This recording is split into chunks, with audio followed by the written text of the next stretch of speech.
So this past weekend, we've held our 26th annual General Assembly of the Métis Nation of Ontario.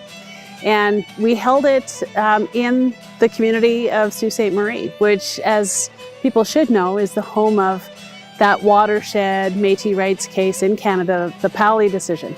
And thinking about how far we've come. And I think that that journey that the Métis Nation of Ontario has been on has been a really amazing one, filled with so many challenges and so many successes.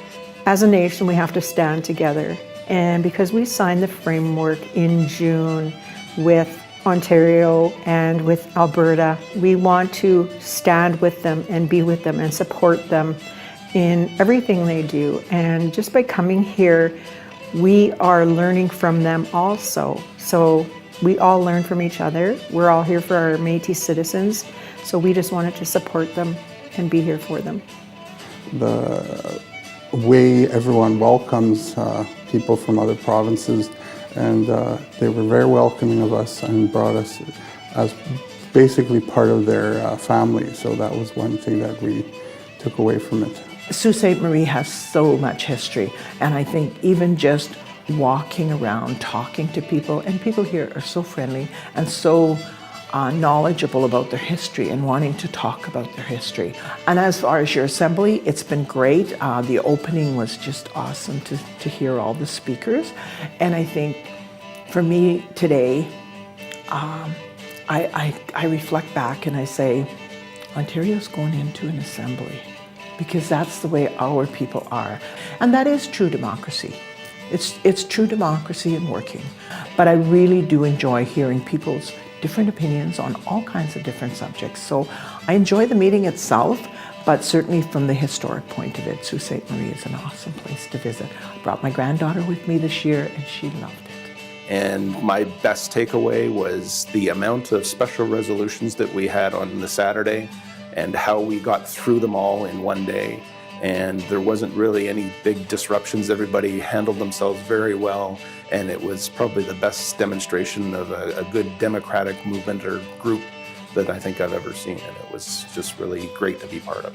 The electronic voting really made that possible. Traditionally, we used to do a vote count, a physical vote count, and people walking around the room counting hands for, against, or abstentions.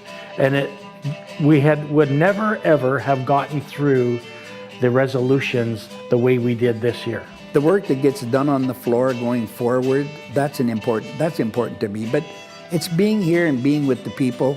It's nice to see how well our youth are doing. These are our future. The youth of our nation, they're our future.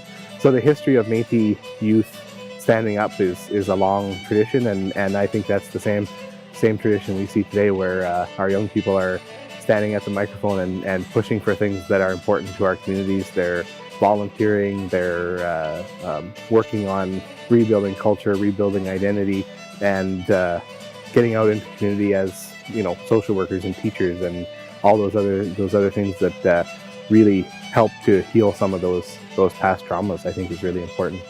From my perspective, the MNO is positioned very well. You know, President Fro and the PCMNO continue to do amazing work. You know, I really appreciated Margaret's comments and talked about, you know, previous leadership, myself and President Belcourt, about the work we done to lay the groundwork. But certainly she's done a lot as well in her short term of office, and I say that. And so I really congratulate her and the PCMNO for advancing MNO to, again, that next level, that next plateau in signing, you know, the self-government and recognition agreement that was recently signed with the Métis Nation of Ontario and the Métis Nation of Alberta and the Métis Nation of Saskatchewan. It's another very, very significant milestone and achievement within the Métis Nation, and certainly one to be applauded, something to be celebrated. The biggest takeaway coming from this AGA is the people around me, the family from far and near that come together. It's challenging, the things that we need to discuss, but we're moving our nation forward. Métis are resilient people, we are determined, and we will get to our own self-government.